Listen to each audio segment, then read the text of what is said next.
guys, welcome back. I originally planned a completely different video for today, but with certain things in the news over the last couple of days, there's a subject that I think is really important for us to talk about, particularly on this channel because I do so much around working holidays in Australia, and that subject that I want to talk to you about today is backpacker tax.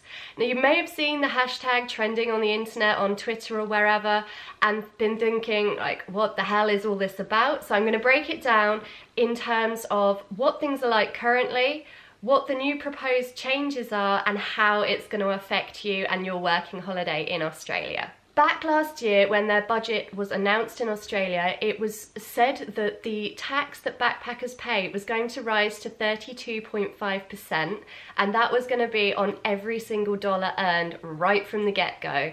This caused a lot of upset with backpackers, but also with farmers and people in the agriculture industry, and also people within tourism. They were worried that it might put backpackers off coming to Australia because of the new tax sort of laws, and they really sort of fought against it, to be honest. Because of this concern, it was then announced that there would be sort of a postponement about the new rules coming in and that it would be reviewed. And 2 days ago, a new announcement came out that the original plans had been scrapped and that they'd got some new proposed changes. So let's have a really quick look currently as to what the situation looks like right now at this moment in time. I do have some videos on getting your tax back in Australia and videos on superannuation, which I'll link up here for you if you want to look at. These probably will be obsolete fairly soon, although there will be information that's still valid, but if you want sort of more of a background, then head over there. So currently, backpackers on a working holiday visa in Australia are able to earn up to $18,200 without paying any tax. This is called the tax-free threshold. There is also something called superannuation, which is a little bit like a pension that I've spoken about previously, that employers have to pay on top of your wages. And you can't claim this until you leave the country. But at this current point in time, once you've left and you've filed your superannuation claim, you get taxed on that at 39%. This is how it is at this moment in time. So to give that in sort of monetary terms, if you had $1,000 in your superannuation fund and you're taxed at 39% from the government, your bring home would be $610 at the moment.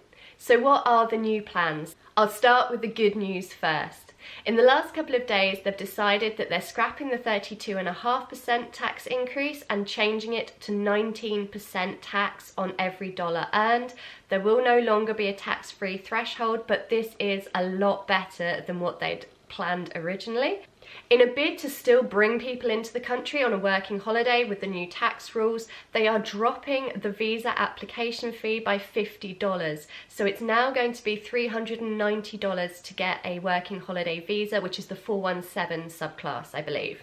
This is all good news. So what about the bad news? To save money within their budgeting, they have decided that they are raising the tax on departures from Australia by $5 every time. And this doesn't matter whether you're Australian or an international resident.